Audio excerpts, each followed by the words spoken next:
Hello friends, how's it going? It's me, Betty Jean. In today's video, I'm gonna be ranking all of my Melt Cosmetics palettes. I don't know why, I just decided I felt like kind of maybe tackling each brand and ranking the palettes within each brand. I've done this occasionally in the past. Like I've already done it with Kaleidos, I did it with Kaleidos, formerly Mousse Beauty. I've done it with Odin's Eye. That might be it so far, and those were a long time ago, so I'll definitely revamp those at some point as well. And I thought it would be fun to do it again. I asked on my Instagram story to leave your suggestions on which brands you wanted to see me do, and I got so many suggestions, but I did find that the overwhelming amount was Melt Cosmetics, so I figured that would be a fun place to start. I also got a handful of brands that I've never even touched in my life. Tell me you don't watch my channel without telling me you don't watch my channel. I'm just messing. It's impossible to remember who all has used which brands. I'm just picking. But yeah. Found that the overwhelming response was with Melt, so that's what I'm kicking it off with today. If you enjoy this video from me, I can totally keep up with this series and then over time tackle all of the brands in my collection. Well, assuming I have at least 4 palettes probably, and even the ones that I have 4 or less, I'd probably combine with other brands, and that'll probably be more towards the end of the series.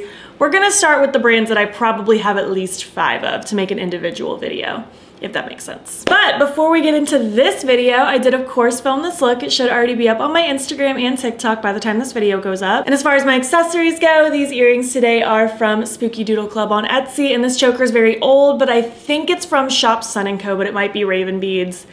It's been a long time. So yeah, without further ado, let's just hop in and rank my Melt palettes. Oh, Melt Cosmetics. Melt is one of my favorite brands ever. I absolutely adore them. I love their eyeshadows. I love pretty much everything I've ever tried from them, honestly. I think the only thing that I've tried so far that's been kind of a disappointment is the liquid highlighter, but I'm a very picky liquid highlighter user. I love my Melt palettes. I know there is definitely some like hit or miss reviews sometimes. Some palettes get great reviews overall, some do not. I personally have yet to meet a Melt palette that I don't like. I personally don't see the inconsistencies that other people do. I enjoy working with the mattes. They blend really nicely and they're so pigmented. And the shimmers, while they're not necessarily like the sparkliest shimmers you'll find, I just think that they're very rich. And I feel like they vibe with the palettes nicely. They give me that rich, saturated, grungy shimmer kind of vibe. I have 9 palettes to talk about, and it pained me to rank them because I don't dislike any of them. Even the ones that are on the bottom, I just had to put them there because something had to go there, you know? And pretty much everything after the bottom 3, I expected to be very high up, but of course not everything can be in the top, so oh, it was tough. I was certain on my top 3 and I was certain on my bottom 3, but all the middle ones, I was like, I don't want these to be in the middle. Like, I really like these. I want them to be higher up as well. I mean, even the bottom 3, I really enjoy them too. This was a tough ranking, but I'm excited to chat about these, just kind of give you some thoughts on them, all that good stuff. Maybe you're curious which ones I personally like the best, so this is the video for you. All right, so let's just dive in. Let's kick it off with number 9. Number 9 is actually the one that I'm wearing right now. It is my Beetlejuice Waiting Room palette. I got this recently from a friend because she wasn't really using hers anymore. And listen, I'm so grateful for this gift. I love the look I created today. It's just when I was ranking these and really thinking about which one should be in the bottom, I feel like with this palette, I can only do so much with. It's very, like, it's the same vibe, you know what I mean? Like, you can do a reddish plummy vibe, you can do a black smoky eye, or you can kind of combine those 2 elements. There isn't a whole lot extra you can do. Even this lightest shimmer, as you can see on my lid, it's not super light, so you can't even really do like easy breezy looks, which is honestly fine with me. I don't do that super often anyways, but I'm not always in a super smoky mood either. So just because of how limited I feel like I would be with this palette, that's why I ranked it number 9. But again, I really enjoyed playing with this one. I think it's really pretty. I love the theming. I'm a huge Beetlejuice fan, and it pained me to put this so low, but something had to be ranked number 9. And when looking at all of my Melt palettes and kind of assessing what am I more likely to reach for, what have I enjoyed using the most, stuff like that, this one just ended up getting beat out, so that's why this one's number 9. Number 8, I feel like some people are gonna be thrilled that this one is ranked low, but again, I have to preface, I love this palette. Despite how many people negatively reviewed this one, I personally love it, and I find it to be a lot of fun to play with. Number 8 is my Millennial Pinks palette. I love this. It is so cute. This kind of smoky blue-gray with the like baby pinks. It's so pretty. I think this is such a fun and unique color story. I haven't even really seen any other brands do this kind of vibe ever since this one came out. I think it's so much fun. I didn't buy this one when it initially launched because it was launching like right around the time I was getting married in 2020, so I was just trying not to spend the extra money. But I did pick this up like a year and a half later during a Sephora sale. And then it went on an even bigger discount on Melt's site, so that was fun. But regardless, I'm really happy that I finally treated myself to this one. I was hesitant because of the negative reviews, but I had so many of you assure me that you're similar to me and that you haven't personally met a Melt palette you don't like either. So I took your word for it, picked it up on a sale, and I was not disappointed. I love this palette. I think it's so fun to play with, and I feel like, I don't know, I create really fun and unique looks when I use this one. Now, why did I rank it number 8, you ask?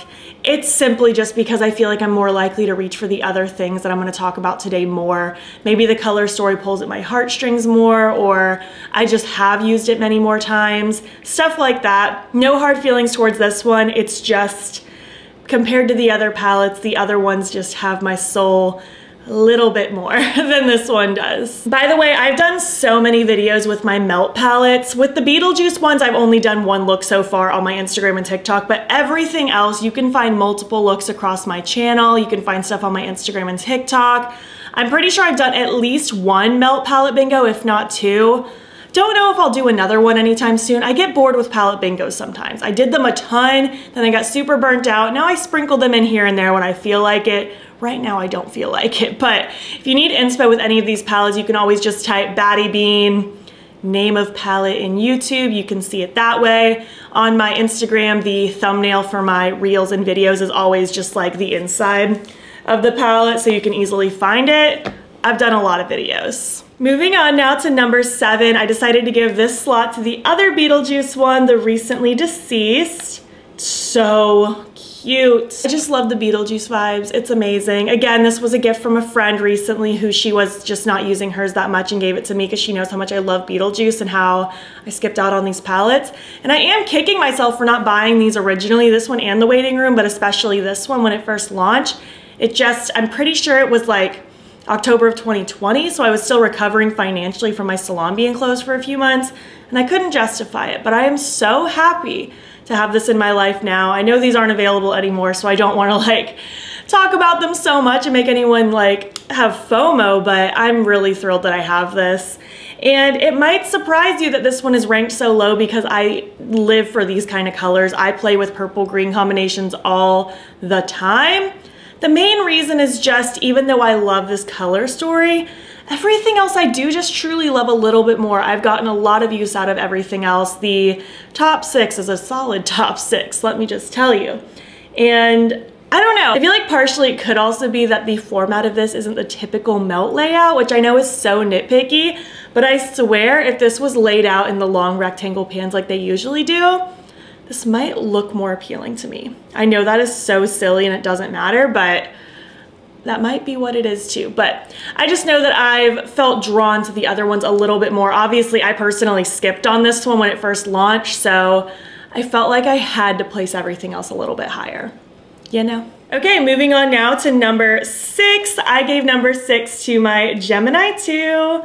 So pretty. It's like a grungy garden. I was so thrilled when they launched this one a few months ago. It's the sequel to the original Gemini, which I love so much and I will talk about soon.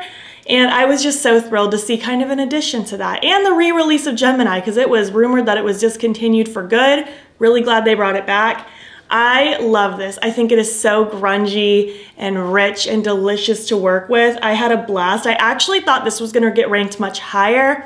But then when I was really analyzing the different palettes, I did realize that there are 2 shades in here that I really don't touch very often. And I think if this palette had been maybe even a little bit smaller, I could have ranked it a little bit higher because then I'm getting use out of every single thing. But because there's parts of this palette that I don't really reach for and I love everything else about the upcoming ones, that's why I ranked this one here. But again, can't stress it enough. I love all of the palettes I'm talking about today, this one included. It is so, so pretty. Some people's critiques with this one were that there wasn't a highlighty shade for your inner corner. Doesn't really bug me. I figure if I don't have a highlight shade in a palette, I can just use whatever I used on my face and it works just fine. But I will say, I would have preferred if one of these shades could have maybe been a highlight shade. That would have been a lot of fun. I feel like it would have kicked it up another notch, but I love this. It's a grungy dream. I love playing with those grungy greens. This is a beautiful palette. Moving on to number 5, I decided to give number 5 to my 420 palette. This is so pretty. I actually got this as a gift from one of you last, I want to say August or late July. It came right before I was decorating early for Halloween, and it was like the perfect timing because just like right now, I am feeling the autumnal vibes, and this one speaks to my soul. This one I didn't pick up initially because I'm pretty sure this launched during lockdown, like when the pandemic first started and I was out of work. Like I simply was not spending $60 on a palette in the moment, but I did plan on picking it up in the future, and I was just so excited to get this one as a gift. It is beautiful. I love the colors in here. It's like bright but grungy at the same time. These tones make me so happy. This is another one that got pretty bad reviews overall. I personally don't see it. I love it. I think it's so much fun to work with. It speaks to my soul. One of my favorite color stories they've ever released. I absolutely adore this one. The only reason I didn't rank this one higher is just because the top 4, I just love them so much, without a question, without a shadow of a doubt. They did just blow this one out of the water a little bit, but I do just love this one. I think it is such a fun palette, and I'm just so happy that I own it. Okay, moving on to the top 4. We are halfway through. I love these palettes. I love all of these palettes. Number 4 is going to be my Mary Jane palette. I will say, as cool as this looks, I wish that it wasn't there because it makes the palette not flat. But this is what the inside looks like. It's a smoky dream. If you know me at all, you know that if I'm gonna play with neutrals, I love cool tone neutrals. This screams to me. I just love it. It is cool tone, grungy magic. The shimmers in here are so cool. Very like, just grimy, grungy, deep shimmers. They're so rich on the lid and I love it. This one also kind of got hit or miss reviews. That's just the thing with Melt. They get hit or miss reviews, but I just don't see it. I love them. I was thrilled when they launched this one last year and I bought it right away and it did not disappoint. I think this is so fun. I feel like I can get a good combination of feeling really pretty and glamorous, but also just really edgy and grungy and wonderful. I think this one is so much fun. The only reason I didn't rank it higher is just because as much as I do love this, I know myself and I don't reach for neutrals all the time. I do play with color more often. So I couldn't rank this one any higher, but I did want to rank it fairly high in this video as well because it's just such a solid palette. This one's a good staple for me. Moving on to the top 3. These 3, I knew instantly what was gonna be here. There was no debate, no question about it. These are the best. Number 3 is my Melt She's in Parties palette. How cute. I honestly wouldn't be mad if they did more palettes this size. I'm pretty sure their blue one, they did this size. I didn't pick that one up because it was like half blue, half brown. It wasn't really my vibe, but I like the size of this one. I think it's very cute. I bought this in July of 2020, or maybe it was late June of 2020. Regardless, I bought it as a birthday present to myself because my birthday's early July, and I was so glad that I did. It was one of the only makeup purchases I made in 2020 because of everything that was going on, and I was just so happy with this. I still love it so much. I love the way these tones look on my eyes. I love these deep kind of berry plums. This is such a fun one to work with. I think the mattes blend beautifully. I feel like there's a really good gradient of light to dark in here. I like the matte to shimmer ratio a lot. I think there's a lot you can do with this one, and I always feel beautiful when I wear it. I think this is such a solid palette. And again, the only reason I didn't rank it any higher is just because I was very certain on what my number 1 and number 2 would be. So this one ended up being number 3, and I just absolutely live for it. Number 2, these are not gonna be surprising at all. Like, you already knew before clicking on this video what my top ones are if you've been to my channel at all. Number 2 is my original Melt Gemini palette. It is a dream. If you like grungy autumnal vibes, this is the one for you. It is absolutely gorgeous. This was actually my first Melt product ever, and it was actually a gift a long time ago, and I'm just still so thankful for this because it unlocked the door to my love for Melt. Had I not tried this palette at the time, who knows when I would have tried them for the first time, just because, you know, it's always hard sometimes to rip the Band-Aid off on a first purchase from a brand, because it's like, I've never tried them before. What if I don't end up liking it? What do I want out of the first thing I ever wanted to try? And I did love this one. There was just lots of things releasing at the time. I couldn't even tell you what prioritized over this. This was years ago. But I do know for a fact that just some things took priority over this. And I'm just so glad that I have it. It's amazing. I'm so happy that they brought it back. This is such a staple for me. It is perfect and wonderful and everything good. This is such a solid Melt release. Honestly, I would probably tell most people like this would be a great one to buy if you want to try them for the first time, as long as you like these vibes, you know what I mean? It's hard for me to tell you if something is worth it because like I don't know your finances, I don't know your preferences, stuff like that. I don't think you can go wrong with a Melt palette, but the Gemini is a very solid one. And finally, number one, no surprise to anyone, it is my Melt Muerte palette. It is so beautiful. I still just get so excited looking at this color story. I was thrilled when they like launched this, and I'm still thrilled now years later. It has remained in my like top favorites of all of my palettes for years now, and I just love it. It was number one for the longest time. It did recently get pushed out of number one. I do have my top 10 series on my channel already from this year, like it's recent. But it's still very highly ranked in my whole collection. It is such a good palette. We have the bright turquoise shades, the deep blues, these rich berry reds. It is so delicious. I feel beautiful when I wear this. I will never get sick of this palette, mark my words. I think it is beautiful. It's a masterpiece. It is fantastic. So yeah, that was ranking my 9 palettes from Melt. I would love to hear your thoughts. Did my ranking surprise you at all? Have you tried any of these? Do you want any yourself? If you've tried Melt Cosmetics, I would love for you to either rank your palettes in the comments or even just tell me your favorite one. And if you've never tried them, I would love to know which one appeals to you the most. Again, I would be happy to continue this series if you want me to. Just let me know down below which brands you want to see me rank in the future. Kaleidos and Odin's, I did get an overwhelming amount of votes as well, but I didn't know if I wanted to do them right away because I did technically do them like a year and a half ago. Obviously it can be updated for sure, but just let me know what you want to see next. I have a lot of brands to go through. If you made it to the end of this video, why don't you leave me, ooh, I don't know. You know, leave me some emojis that have grungy tones because I feel like that fits the vibe of Melt really well. And if you like this video, please give it a thumbs up. It helps my channel out a lot. And if you're not already, you can follow me on my other socials. You can join the battybean fam. I am battybean on everything, Instagram, TikTok, and Twitter. And if you want, you can subscribe if you want to see more of my videos. I'm posting most days over here. Thank you so much for watching, and I'll catch you in the next one. Okay, bye. I feel like I could talk about these Melt palettes all day, every day. I love Melt. I'm the biggest Melt stan. If there was one brand that I could pick to add me to their PR list right now, it would absolutely be Melt. Please and thank you.